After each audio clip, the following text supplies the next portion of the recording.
We're back.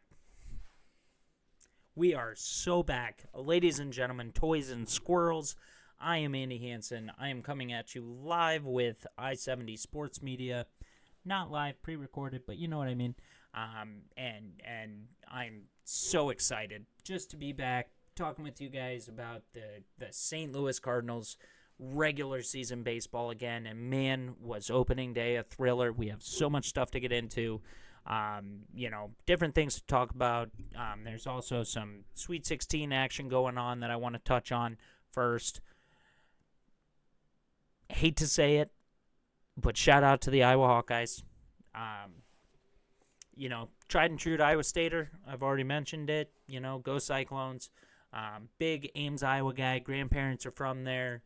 Dad's from there. It grew up an Iowa State fan, and so I would say a vast majority of the time I am rooting for their downfall, mostly because I have dickhead friends that are Iowa fans that like to, act as though Iowa is more than it is, such as the 12-0 season. They love to talk about that. Has Iowa State ever been 12-0? It's like, yeah, what do you do with that in the postseason? You know what I mean? Oh, did that lead to a national championship? No, it sure didn't. But in a way, I also was very happy about Iowa beating Nebraska tonight. Fred Hoiberg left the Iowa State Cyclones as the head basketball coach to go suck ass at the Chicago Bulls. And so, there's a part of me who is actively cheering against him. And it doesn't really matter who he's playing, but it is unfortunate when it is the Iowa Hawkeyes. Because it's a mutual hatred. It just is what it is. And so, I was happy to pop an Eddie Zero, little N.A. Bierski, because it was a good day. It was a good day. And sometimes when you sit down at night, tonight a little bit later than most of the other Andy's Angle that I've been filming, but there was a lot of sports to watch, so I had to get through it all before I could sit down and do this and really, kind of do my research, look into some of the different stats and things like that going into it. But, just to wrap up the Iowa Hawkeyes, lowest seeded Big Ten team to ever reach the Elite Eight, which is amazing. Proud to be an Iowan. At the end of the day, McCollum coming from Drake, another Iowa, Des Moines school. I thought that was fantastic, and so congrats to them. McCollum's first year, and he's taking them to the Elite Eight. So clearly he's doing something right. I'm happy for him, and I'm sure there are plenty of people celebrating in Iowa City right now, and rightfully so. So hopefully Iowa State can do the same. Would be incredible to man. Could you imagine like a national championship, Iowa State versus Iowa? Will it ever happen? This year is probably the best chances of it happening. So we'll just have to see. But hats off. Happy for him. And now to the most important meat on the bones. Just so excited. The St. Louis Cardinals have won on opening day 9-7 over the Tampa Bay Rays. And man, what a thriller. Just it was everything you hoped for, and then less, and then it was more, and it takes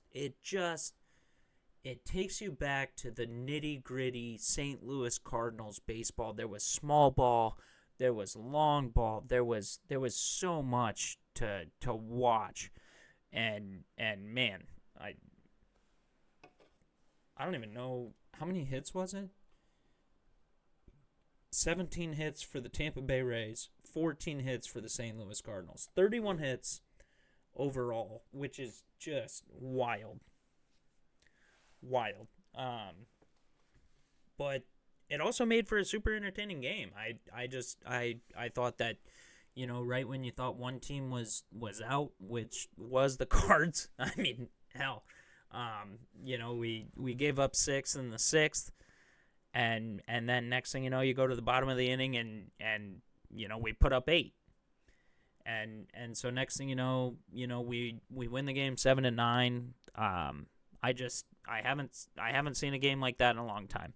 And I thought it was fantastic, especially for opening day, just to really get the fan base excited about what we could be, where we're going, the future of this specific young team. We're missing pieces. We're missing Lars Nootbaar. That was one of the biggest question marks is like, okay, so we have Nathan Church coming in who had a great spring. I think he had a great spring, but it's like, okay, is that going to translate to the next level? And then sure enough, Nathan Church comes in, 3 hits. And you're just like, hell yeah, dude. To see Victor Scott, 3 hits. One of them being that phenomenal, perfect bunt. And you're just like, dude, yes, wheels for days. He just looked phenomenal. 1, 2 stolen bases, and then at one point they threw 3 times over to first, just knowing they're like, hey, here's second. And you're just like, okay, so I honestly, all around, I think I was more impressed than I was planning on being.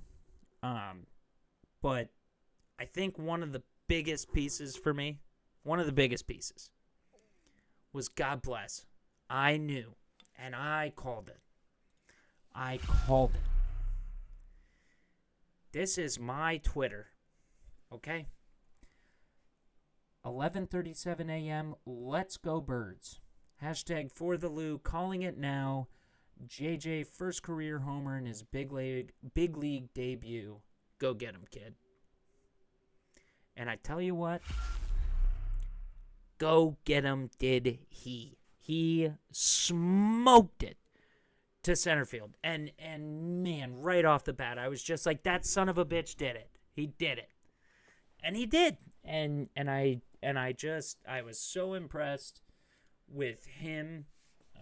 Just overall, that was his only hit of the day, his only run of the day, 2 RBIs overall. He had the pop fly that led to another RBI, but I was so impressed with him. I was impressed with him at second base. I thought he made some great plays. And so overall, hats off to JJ Weatherholt. God bless, dude. 23 years old and absolutely balling out. I am so happy for that guy. I hope he's having a great night tonight. But I thought JJ was fantastic. Nathan Church, another just young talent. He's really only in there, I feel like, because Nootbaar's out, and I guess that's pretty much known. But Nathan Church came in and just same thing. Holy shit. That 5th inning robbed home run, I was like, there's no way. You know what I mean? And then sure enough, he just goes up and gets it. And you realize this is the future. This is it. We're watching it in front of our eyes. This is the young core that you pray for when you're rebuilding. And I feel like there's so much momentum right now that we've lacked for a long time.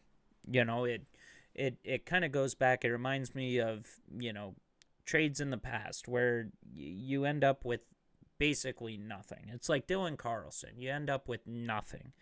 You acquire Eric Fetty, who was decent with the White Sox, and you think that that's something, and then it's nothing. And there's so many different examples of like this positive momentum you feel like it's building. Tommy Edman, like he's hurt all of a sudden, he's going to come back, then you trade him away and you feel like there's this momentum coming, and it feels it's almost like a pimple. You just want to pop it, you know what I mean? And next thing you know, right when you feel like it's going to pop, it's just nothing, Today felt like this young core who the whole world has no hope for. You know what I mean? When Burley hit that bomb, when Burley just crushed the living hell out of the ball, and you're watching us come back, score 8 runs in the 6th after we just gave up 6 runs in the 6th, you're just like, dude, this is it. It might not be this year. And if it's not this year, it sucks. Don't get me wrong. We have 161 more games to go, but then again, it also it felt different. It felt different compared to the past 5 years. Arenado aging, Goldschmidt aging, Wilson Contreras aging. It just felt like it hasn't felt in a long time. And so, offensively, JJ, home run, Burley bomb, nuts. Nathan Church, 3 hits, 2 RBIs, a run. He looked fantastic. Jordan Walker, when he hit that double, I was like, yes, that is what we needed right there as well. And Nolan Gorman, God bless, another strikeout. Hated to see it, but also 2 RBIs. Shout out to my brother, his favorite player. Is what it is. I hated seeing the strikeout. But give him props. He was a part of it. But you saw this team come together in a way that we have so desperately needed. Victor Scott, 3 hits. That was huge. Our 9 guy just making it happen offensively and seeing him get amped. Like when he put that perfect bunt down and he just hits first half hour before the ball's even thinking about getting there. And you're just like, dude, yes. Yes. Because we know we have JJ coming in at the 1 spot and you just got Victor on base and you have seen what JJ can do. And I'm so excited to see where JJ goes in his career. I'm just stoked. Libby on the bump. Libby, I thought he looked, for the most part, solid. He put some guys on base. He worked around it. He got out of some pinches. Only 2 strikeouts, so nothing crazy as far as, whiff goes and everything like that. But overall, I thought Libby looked solid. To get through 5. For a second there, I didn't think he was going to get through the 5th. But he had a low pitch count, so I was like, just pitch out of it, bud. And sure enough, he did. Swanson, however in the hell you pronounce that, I get lost in that. Not a great, day for him. It is what it is. I mean, outside of him and Brule, Roycroft, it just, that was a tough inning. It happens. And again, young guys. But I think it did put a little bit of a question mark when it comes to the reliability of the bullpen. But then you have Romero, O'Brien come in and really just kind of pitch lights out. O'Brien looked fantastic. I'm here for that. Stanek,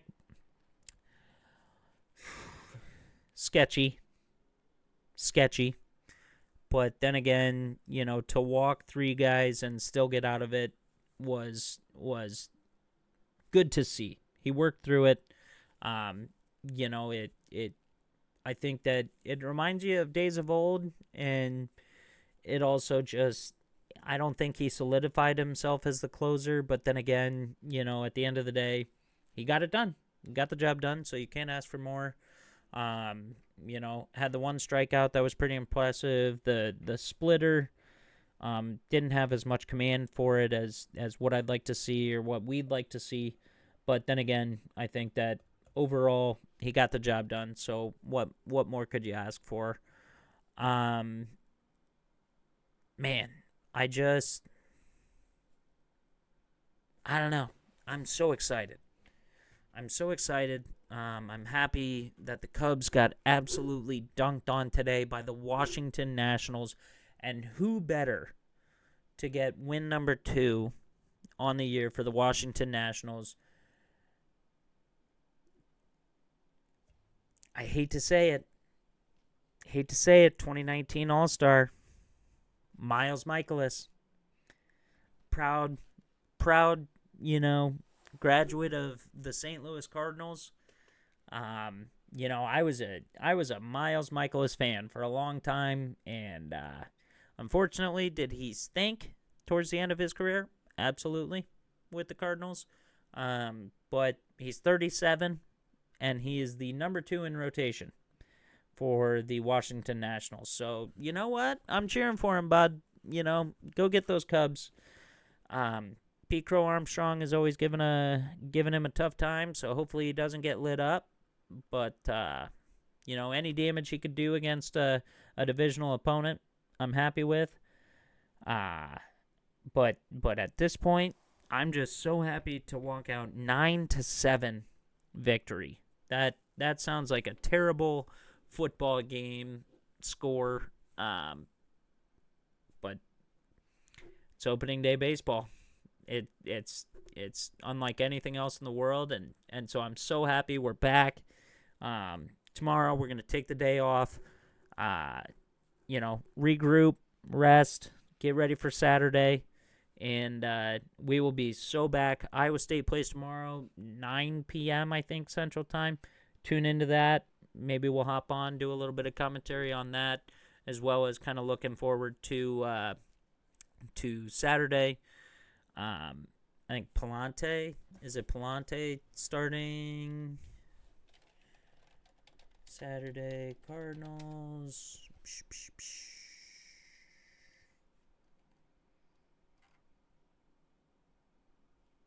Oh, it's McGreevy. Never mind.